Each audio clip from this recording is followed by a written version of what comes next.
नमस्कार, मी अश्विनी डिके. आज अश्विनी स्वादिष्ट किचनमध्ये आपण एक आरोग्यदायी रेसिपी बघणार आहोत. थंडीच्या दिवसात किंवा पावसाळ्यामध्ये खाल्लेलं आपल्याला काही वेळेस पचत नाही, पोटात गुबारा धरल्यासारखं होतं, अपचन होतं, मळमळ होते किंवा उलटीची भावना होते. तर अशा वेळेस आज जे आपण सिरप करणार आहोत, लेमन जिंजर स्क्वॅश बनवणार आहोत आज आपण, त्याचा अतिशय चांगला उपयोग होतो. आपल्याला असा जेव्हा त्रास होतो तेव्हा हे केलेलं स्क्वॅश 2 चमचे तुम्ही जर एक ग्लासभर पाण्यामध्ये मिक्स केलं आणि ते प्यायलं तर अगदी 10 मिनिटांमध्ये तुम्हाला खूप छान रिलीफ मिळतो. हा माझा स्वतःचा अनुभव आहे. तुम्ही पण असं हे सिरप करून बघा आणि तुमचा अनुभव मला शेअर करा. घरातल्या साहित्यामध्ये होणारं हे लेमन जिंजर स्क्वॅश आहे. पटकन साहित्य बघून घ्या, लगेचच कृती करूया. आपण लेमन जिंजर स्क्वॅश बनवतोय. त्यासाठी इथे मी 4 मोठी लिंब घेतलेली आहेत. त्याचा आपण रस काढून घेणार आहोत. आलं 80 ग्रॅम घेतलंय. बाजारातून आणल्यावर स्वच्छ धुतलंय. आल्याला माती खूप असते. स्वच्छ धुवून त्याच्या पातळ चकत्या केल्या आहेत. सालं काढली नाही आहेत कारण आपल्याला नंतर तो गाळूनच घ्यायचा आहे रस. चकत्या मी मिक्सरमध्ये फिरवून घेणार आहे. साखर घेतली आहे, 2 वाट्या आहे, पण वजन अंदाजे 300 ग्रॅम. एवढ्याच साहित्यामध्ये आज आपला लेमन जिंजर स्क्वॅश तयार होणार आहे. आपण जी 4 लिंब घेतली ती मी पिळून घेतली आहेत. त्याचा रस काढून घेतलाय, बिया काढून टाकल्यात. एवढा रस निघालाय, साधारण अर्धी ते पाऊण वाटी.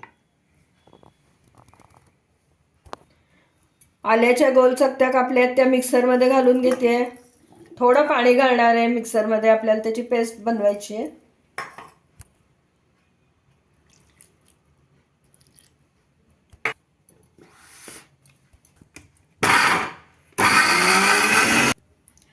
आल्याच्या चकत्या आपण छान बारीक वाटून घेतल्यात बघा. मस्त वाटलं गेलेलं आहे. आता मी पांढऱ्या स्वच्छ कापडावरती ते काढून रस पिळून घेणार आहे. खाली एक बाउल ठेवलाय, बाउलवरती पांढरं कापड घातलेलं आहे, रुमाल घेतलेला आहे, स्वच्छ रुमाल. वाटलेला गोळा आपण काढून घेऊया रुमालावर. आता वाटलेला गोळा कपड्यामध्ये घातलाय आपण. तो पिळून आल्याचा रस काढून घेऊया.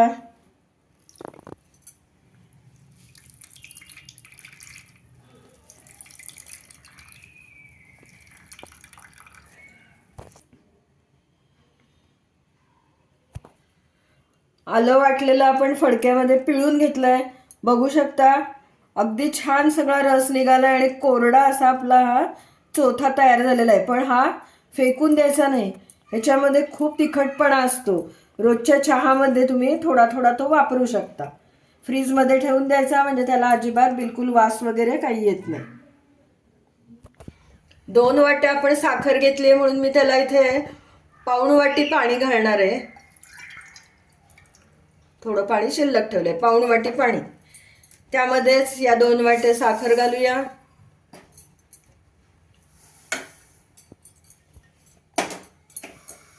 आणि आता आपल्याला पाक उकळून घ्यायचा आहे.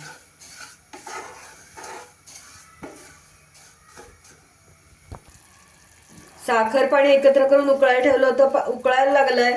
आपल्याला काही त्याचा पक्का पाक वगैरे करायचा नाहीये, पण थोडासा तरी त्याला चिकटपणा आला पाहिजे. अजून एक 2-3 मिनिटं तरी मी गॅसवरती ते चालू ठेवणार आहे.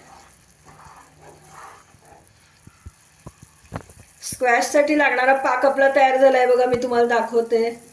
छान चिकटपणा आला इथे बघा. अशी बारीकशी एक तार येते आणि लगेच तुटते. दिसतीये का? मस्त. आता मी गॅस बंद करणार आहे. यामध्ये आल्याचा रस घालतेय आणि हे सगळं मिश्रण गार झालं की मग आपण त्याच्यामध्ये लिंबाचा रस घालायचा आहे.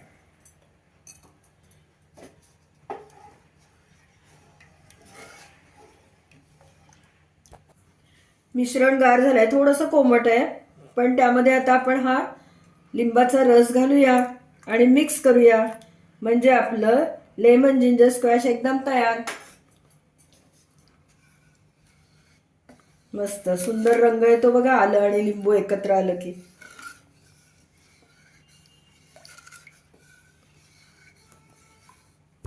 आता आपण हे मिश्रण बाटलीमध्ये ओतून घेऊया.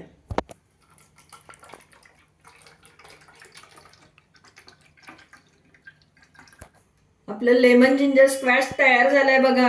आता आपण त्यापासून सरबत तयार करूया.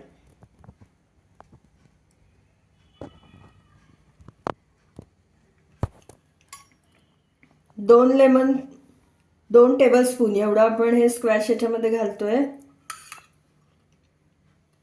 अर्थात त्याचं प्रमाण आपल्या आवडीनुसार कमी जास्त करता येईल. थोडंसं एक चिमूटभर मीठ घालूया.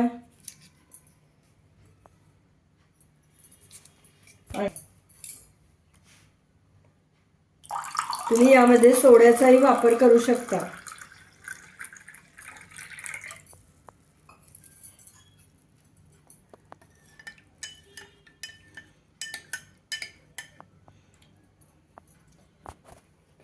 आपलं आरोग्यदायी असं लेमन जिंजर स्क्वॅश करून तयार झालंय. त्यापासून आपण सरबतही इथे केलेलं आहे. तुम्हाला खरंच सांगते, जेवण जड झालं असेल, पोट फुगलं असेल, जडपणा आला असेल, तर अशा वेळेस तुम्ही नक्की ह्याचं सरबत करून प्या. अगदी 10 मिनिटात तुम्हाला रिलीफ वाटेल. यामध्ये व्हिटॅमिन सी पण अगदी भरपूर प्रमाणात आहे. मुलांपासून ज्येष्ठांपर्यंत सगळ्यांना आवडेल असंच हे सरबत आहे. तुम्ही या पद्धतीने लेमन जिंजर स्क्वॅश नक्की करून पहा आणि मला कमेंट द्या. तुम्हाला जर आजची ही रेसिपी आवडली असली तर पटकन व्हिडिओला लाईक करा आणि लिंक जास्तीत जास्त लोकांमध्ये शेअर करा. माझ्या चॅनलला अजूनपर्यंत सबस्क्राईब केलं नसेल तर सबस्क्राईब पण करा आणि तेव्हा शेजारचं बेल आयकॉनही दाबायला विसरू नका. म्हणजे मी वेळोवेळी पाठवलेली नोटिफिकेशन्स तुमच्यापर्यंत अगदी लगेच पोहोचतील. पुन्हा आपण नवीन अशा छानशा एखाद्या टेस्टी स्वादिष्ट रेसिपीसह लवकरच भेटूया. तोपर्यंत धन्यवाद.